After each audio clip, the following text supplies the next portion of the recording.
Assalamualaikum warahmatullahi wabarakatuh. Perkenalkan, nama saya Siti Zainah. Saya dari PPG Calon Guru, Program Studi Bimbingan dan Konseling Universitas Slamet Riyadi.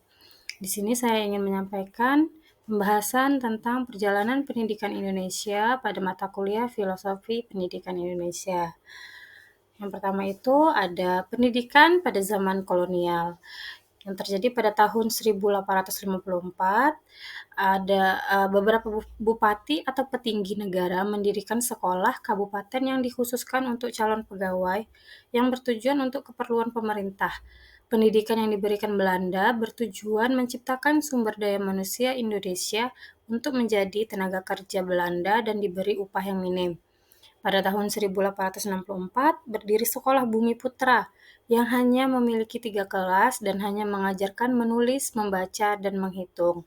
Kemudian, pada akhir abad ke-19 terjadi wabah penyakit menular di Pulau Jawa. Oleh karena itu, didirikanlah Sekolah Stovia, yaitu sekolah yang pendidikan dan pengajarannya untuk calon dokter bagi kalangan pribumi Jawa. Bahasa yang digunakan dalam kegiatan pembelajaran adalah bahasa Belanda. Pada saat itu, kebudayaan asli bangsa Indonesia masih belum bisa diterapkan di dalam pendidikan. Pada tahun 1920, lahirlah cita-cita baru yang mengusulkan dari pemikiran gabungan, kesadaran kultur, dan kebangkitan politik gerakan transformasi untuk perkembangan pendidikan Indonesia sebagai gerbang kemerdekaan dan kebebasan kebudayaan bangsa yang bisa menjadi landasan sistem pendidikan dan pengajaran di Indonesia. Masih pada zaman kolonial yang terjadi pada tahun 1922, berefleksi dari cita-cita Ki Hajar Dewantara, berdirilah Taman Siswa pada tanggal 3 Juli 1922 di Yogyakarta. Taman Siswa ini merupakan sebuah perguruan tinggi yang digunakan untuk membedakannya dari sekolah yang ada pada masa itu. Taman Siswa merupakan perwujudan dari perjuangan Ki Hajar Dewantara dalam dunia pendidikan Indonesia untuk membebaskan diri dari jeratan penjajah dengan meluaskan pendidikan pada generasi muda. Sejak saat itu, berdirilah taman siswa lain di seluruh kepulauan Indonesia seperti di Jawa, Sumatera, Borneo, Sulawesi, dan Maluku. Slide selanjutnya mengenai pendidikan pasca kemerdekaan. Kondisi pendidikan yang ada di Indonesia setelah kemerdekaan mengarah pada perubahan proses pembelajaran dan landasan pendidikan. Sehingga pendidikan di era ini, bangsa Indonesia menghilangkan paham-paham pendidikan dari Belanda. Sehingga siswa di Indonesia memiliki ciri tersendiri dalam dunia pendidikan. Pembelajaran ini dilaksanakan dengan menambahkan berbagai budaya bangsa Indonesia yang dapat diwariskan ke generasi selanjutnya. Terdapat visi pendidikan dari Ki Hajar Dewantara. Menurut Ki Hajar Dewantara, hakikat pendidikan adalah seluruh daya upaya yang dikerahkan secara terpadu untuk tujuan memerdekakan aspek lahir dan batin manusia. Pengajaran dalam pendidikan dimaknai sebagai upaya pembebasan anak didik dari ketidaktahuan serta sikap iri dengki dan egois. Anak didik diharapkan dikembangkan menjadi manusia dewasa dan bijaksana. Dalam pengajaran, menurut Ki Hajar Dewantara, harus pula ditekankan mengenai pendidikan budi pekerti. Seseorang yang memiliki kecerdasan budi pekerti adalah yang mampu selalu memikirkan, merasakan, serta senantiasa memakai ukuran, timbangan, dan dasar yang tetap dalam perkataan dan tindakan. Selanjutnya, ada 3 semboyan pendidikan Ki Hajar Dewantara, yaitu Ingarso Sung Tulodo, Ingmadyo Mangun Karso, dan Tutwuri Handayani, yang memiliki arti pendidik adalah yang memberi teladan di depan, pendidik adalah yang menyemangati dan memotivasi di tengah-tengah, dan pendidik yang mendukung serta menopang dari belakang.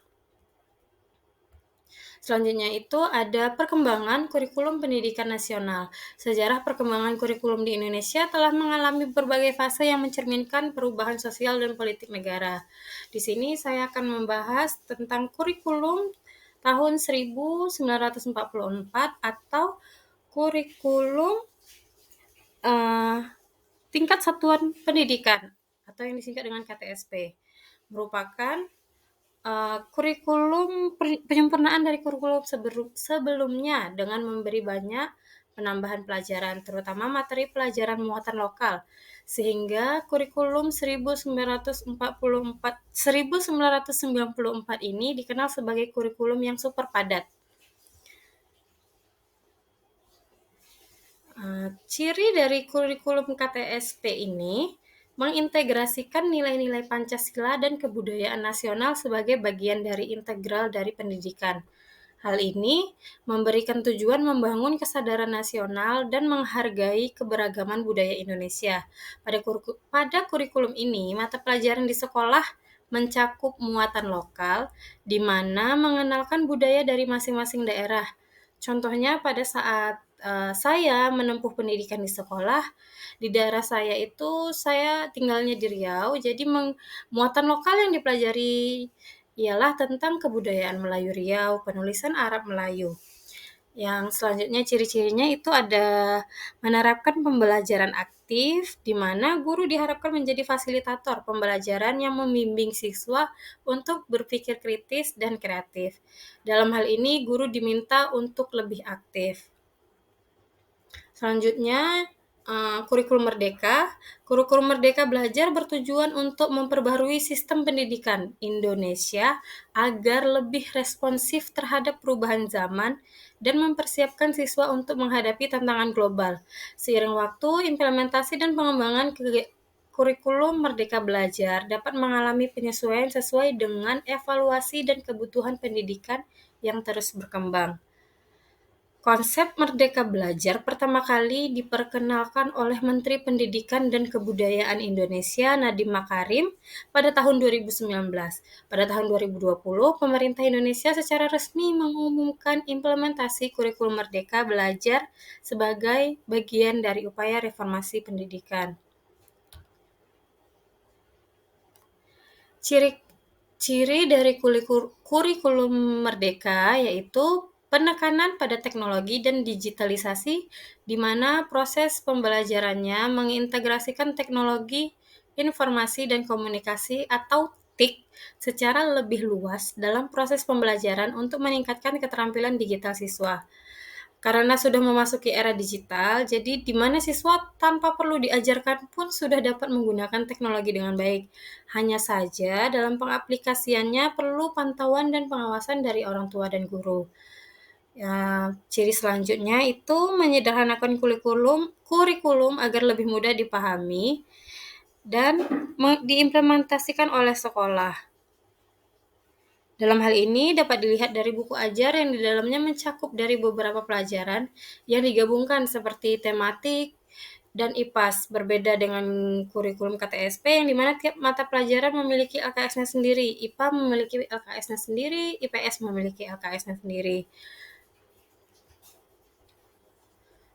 Selanjutnya, pendidikan saat ini yang membelenggu kemerdekaan peserta didik dalam belajar, itu menurut saya itu masih banyak wilayah terpencil di Indonesia yang masih belum merasakan kualitas pendidikan yang sama. Dengan adanya kurikulum Merdeka sekarang yang terbaru, ternyata di daerah terpencil dari berita-beritanya, faktanya juga masih belum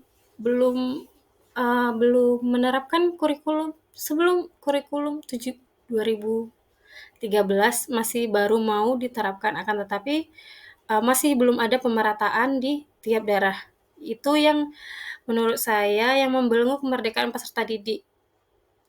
Selanjutnya itu ada model pendidikan yang saya lihat dapat melepaskan belenggu. Segala upaya dirancang dan dilakukan sesuai dengan situasi, kondisi, dan potensi setempat. Secara aktif melibatkan peserta didik dalam pembelajaran, yakni pembelajaran yang menekankan pemecahan masalah, problem solving, Materi atau strategi yang dirancang sedapat mungkin berdampak langsung pada pemenuhan kebutuhan peserta didik. Desain kegiatan dimodifikasi sedemikian rupa agar fleksibel, yaitu dapat disesuaikan berdasarkan dinamika sosial.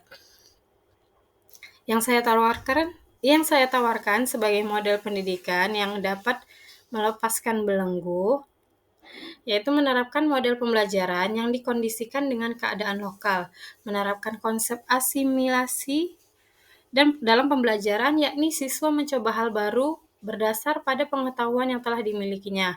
Menerapkan konsep akomodasi dalam pembelajaran, yakni siswa memperluas pengetahuan melalui pengalaman-pengalaman mereka. Guru harus memberikan dukungan melalui kerjasama antar guru dan kerjasama guru, orang tua, dan masyarakat. Sekian yang dapat saya sampaikan, lebih dan kurangnya saya mohon maaf. Wabillahi taufiq wa hidayah. Wassalamualaikum warahmatullahi wabarakatuh.